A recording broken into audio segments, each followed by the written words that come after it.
Hi friends, నమస్కారం. అహంకారానికి దైవం ఇచ్చే సమాధానం. శ్రీ వీరబ్రహ్మేంద్ర స్వామి వారి జీవితంలో ఒక అద్భుత ఘట్టం. మనం దేవుడిని పరీక్షించాలనుకోవడం అజ్ఞానం, ఆ దైవశక్తిని వెటకారం చేయడం మూర్ఖత్వం. ఈ సత్యాన్ని ప్రపంచానికి చాటి చెప్పిన ఒక అద్భుతమైన సంఘటన శ్రీ మధ్విరాట్ పోతులూరి వీరబ్రహ్మేంద్ర స్వామి వారి చరిత్రలో జరిగింది. ఒకనాడు స్వామివారు తమ శిష్యులనైన సిద్ధయ్య తదితరులతో ప్రయాణిస్తుండగా స్వామివారికి తీవ్రమైన దాహం వేసింది. అప్పుడు స్వామివారు సిద్ధయ్యను పిలిచి దగ్గరలో పని చేసుకుంటున్న ఒక విశ్వబ్రాహ్మణుని మంచినీరు అడిగి తీసుకురమ్మని పంపారు.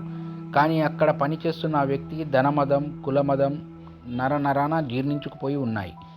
సిద్ధయ్య వెళ్ళి మంచినీరు అడగగానే ఆ వ్యక్తి నీరు ఇవ్వకపోగా చేతిలో సలసల కాగుతున్న కంచులోహ ద్రవాన్ని పట్టుకొని నేరుగా స్వామివారి దగ్గరకు వచ్చాడు. అహంకారంతో వెటకారంగా నవ్వుతూ స్వామివారితో ఇలా అన్నాడు: ఓహో, నీవు గొప్ప మహిమాన్వితుడివట కదా, సాక్షాత్తు దైవ స్వరూపుడివట కదా.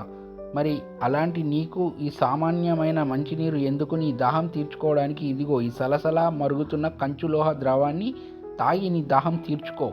నీ మహిమ ఏంటో చూద్దాం అని హేళన చేశాడు. మానవ పుత్రులైతే ఆ మాటలకు కోపగించుకుంటారు లేదా వేడిని చూసి భయపడతారు. కానీ సాక్షాత్ పరబ్రహ్మ స్వరూపులైన స్వామివారు చిరునవ్వుతో ఆ పాత్రను అందుకున్నారు. అందరూ చూస్తుండగానే ఆ మరుగుతున్న కంచు ద్రవాన్ని చల్లని నీటిలా గడగడా తాగేశారు. ఆ అగ్ని సమానమైన ద్రవం స్వామివారి కడుపులో చల్లని అమృతంలా మారిపోయింది. ఇది చూసిన అహంకారికి నోట మాట రాలేదు. తన జ్ఞానాన్ని, అహంకారాన్ని ఆ దైవశక్తి క్షణంలోనే కాల్చి బూడిద చేసిందని గ్రహించాడు.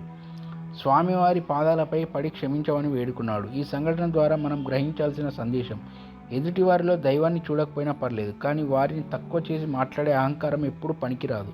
అజ్ఞానంతో దైవాన్ని సవాల్ చేస్తే ఆ దైవం తన లీలలతో మన కళ్ళు తెరిపిస్తారు. భగవంతుడికి కావాల్సింది ఆడంబరాలు కాదు, నిర్మలమైన భక్తి మాత్రమే. Thank you.